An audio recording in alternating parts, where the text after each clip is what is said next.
Tetapi kita juga perlu mengingatkan aparat kepolisian untuk melakukan pembenahan secara menyeluruh dalam lembaganya, agar tidak lagi terjangkit fenomena trigger happy atau terlalu mudah menarik pistol. Saya cintai, ada satu lagi pelajaran besar yang diwariskan oleh Gus Dur, yaitu beliau mampu membedakan mana kekuasaan dan mana kemanusiaan.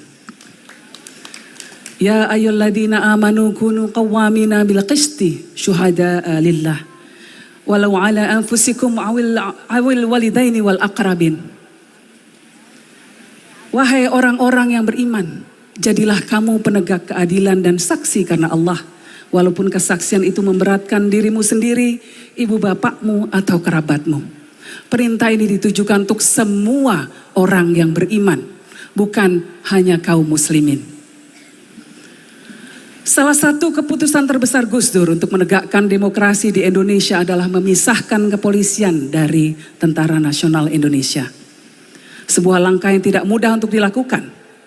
Pada masa lalu, di bawah kekuasaan Orde Baru, tentara dan polisi berada dalam satu komando yang memberikan potensi penyalahgunaan kekuasaan dan represi terhadap masyarakat.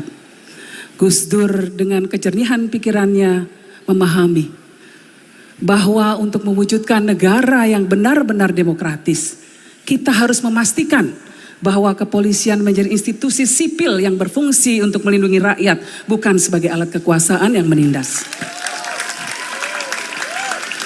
Saat ini kita memberikan acungan jempol untuk Tentara Nasional Indonesia yang telah belajar dari kesalahan di masa lalu dan telah menerapkan disiplin diri yang sangat kuat untuk tidak lagi cawe-cawe dalam politik. Bahkan Presiden Prabowo Subianto terpilih melalui mekanisme demokrasi. Tetapi fenomena sebaliknya justru terjadi pada aparat kepolisian. Polisi yang seharusnya melindungi rakyat justru menjadi ancaman di masyarakat.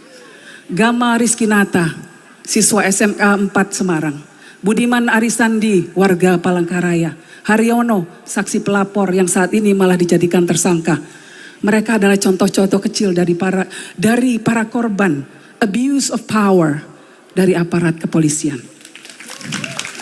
Amnesty International mencatat bahwa sepanjang tahun 2024 saja ada 116 kasus kekerasan yang melibatkan polisi. 29 diantaranya adalah extrajudicial killing atau pembunuhan di luar hukum. Dan 26 adalah kasus penyiksaan dan tindakan kejam. Saya ingin mengajak kita semua untuk merasakan sejenak apa yang Gus Dur rasakan. Ketika ia melihat ketidakadilan, ketika ia melihat kebrutalan, ketika ia melihat masyarakat yang terabaikan dan tertindas. Bayangkanlah sejenak bagaimana perasaan kita jika kita berada di posisi mereka yang selalu dipinggirkan, yang suaranya tidak pernah didengar. Apakah kita akan diam begitu saja? Apakah kita akan membiarkan mereka terus berada dalam kesulitan? Kita tentu tidak setuju dengan wacana polisi dikembalikan posisinya menjadi di bawah TNI atau di bawah kementerian tertentu. Karena ini adalah sebuah hal yang diperjuangkan oleh Gus Dur untuk memastikan adanya alat dari masyarakat sipil, yaitu kepolisian. Tetapi kita juga perlu mengingatkan aparat kepolisian untuk melakukan pembenahan secara menyeluruh dalam lembaganya, agar tidak lagi terjangkit fenomena trigger happy atau terlalu mudah menarik pistol. Tugas kita bersama adalah mengembalikan polisi dan semua lembaga negara pada fitrahnya. Menjadi pelindung rakyat, bukan pelindung kepentingan segelintir orang belaka. Bapak Ibu yang saya hormati, Gus Dur pernah berkata, yang lebih penting dari politik adalah kemanusiaan. Pernyataan ini mengajarkan kepada kita semua bahwa segala keputusan, kebijakan, dan tindakan kita harus berlandaskan nurani.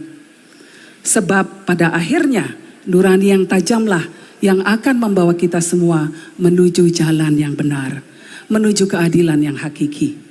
seperti alif yang menjadi petunjuk. Semua ilmu yang kita miliki, semua kuasa yang kita pegang, semua harta yang kita nikmati, hendaknya diarahkan menuju jalan ketuhanan. Yaitu dengan cara melayani semua umat Tuhan di bumi. Dengan menegakkan keadilan dan selalu membela mereka yang lemah. Terima kasih, semoga kita semua bisa menjadi penerus perjuangan Gus Dur, menjadi orang-orang yang berjuang untuk kaum-kaum yang terpinggirkan. Wallahu muwaffiq ila aqwamit thariq. Wassalamualaikum warahmatullahi wabarakatuh. Download Tribun X sekarang. Menghadirkan lokal menjadi Indonesia.